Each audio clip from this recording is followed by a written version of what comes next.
आज इस मंच पर उपस्थित कांग्रेस वर्किंग कमेटी के सदस्यगण, सांसदगण, प्रदेश अध्यक्षगण, विधायकगण और देश के हर कोने से आए हुए कांग्रेस के साथियों, मैं सबसे पहले आदरणीय राहुल गांधी जी का आभार प्रकट करना चाहूंगा कि जो वोट चोरी का नारा उन्होंने बिहार के सड़कों पे उठाया, उस वोट चोरी की गूंज हमने सदन के अंदर हमने सुनी, पूरे देश भर ने सुनी कि किस प्रकार से चुनाव आयोग निष्पक्ष नहीं है, किस प्रकार से चुनाव आयोग भाजपा सरकार का एक कठपुतली बन चुका है। और इसीलिए आज हम सब दिल्ली के इस राजधानी में आए हैं राहुल गांधी जी के हाथ को और मजबूत करने के लिए, देश की आवाज को और मजबूत करने के लिए कि वो चाहे सत्ता में बैठे हुए लोग, अगर उनको लगता है कि वो हर दिन हर महीने चोरी कर पाएंगे, तो उनके चोरी को पकड़ने के लिए हर बूथ में, हर गांव में, हर ढाणी में लड़ाई लड़ेगा हमारे कांग्रेस का कार्यकर्ता। आज सदन में हमने देखा कि भाजपा सरकार समझती थी कि वंदे मातरम के ऊपर भाषण होते हुए वो कांग्रेस पार्टी की छवि को धूमिल करेगी, लेकिन हमने देखा कि किस प्रकार से जब हमारी नेत्री प्रियंका गांधी जी जब सदन में खड़े होकर कांग्रेस पार्टी की इतिहास हमने जब भाजपा को सुनाई तो भाजपा का मुंह बंद हो गया।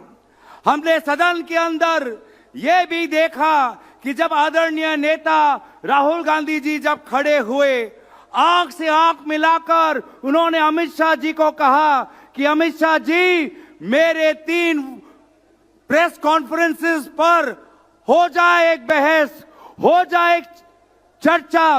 तो जिस प्रकार से इन्होंने अमित शाह जी को ललकारा तो अमित शाह जी भी हड़बड़ा गए। अमित शाह जी भी राहुल गांधी जी के उस चैलेंज को, उसका जवाब वो नहीं दे पाए। आज हमें बात समझनी है, जो बात सदन के अंदर राहुल गांधी जी ने सबको कही कि ये जो वोट, ये हमारा अस्त्र है, ये वोट हमारी आवाज है।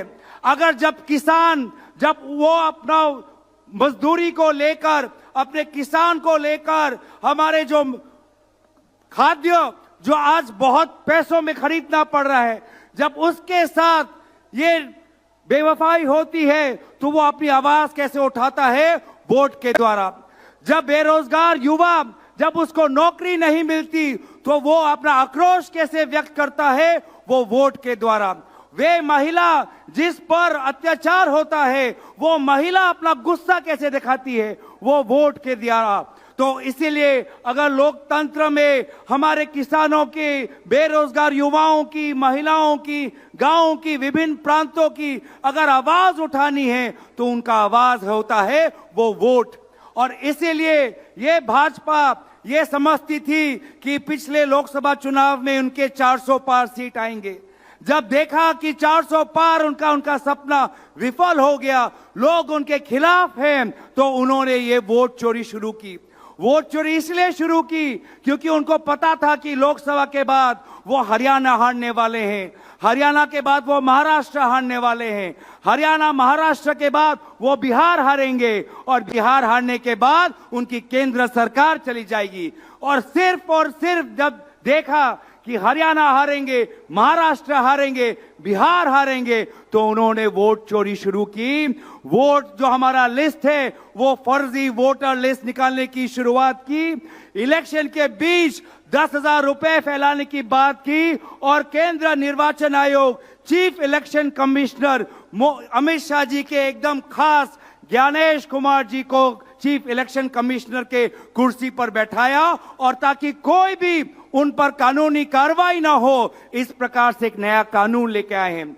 और इसीलिए लोगों आज हमें ये नहीं समझना चाहिए कि कांग्रेस पार्टी अगर ये 3 निर्वाचन में अगर हम पीछे हो गए तो हम कमजोर हो गए। नहीं, हमारी वो पार्टी है जिसने स्वतंत्रता सेनानियों के साथ हमने त्याग किया, बलिदान किया, और इसीलिए आज भी हम लोगों की आवाज बनते रहेंगे। हम राहुल गांधी जी से, सोनिया गांधी जी से, मल्लिकार्जुन खड़गे जी से प्रेरणा लेते हुए हम आगे जाएंगे। मैं सभी दूर से आए हुए उत्तर भारत से, दक्षिण भारत से, उत्तर पूर्व, पूर्व और पश्चिम से सभी को अपना विनम्र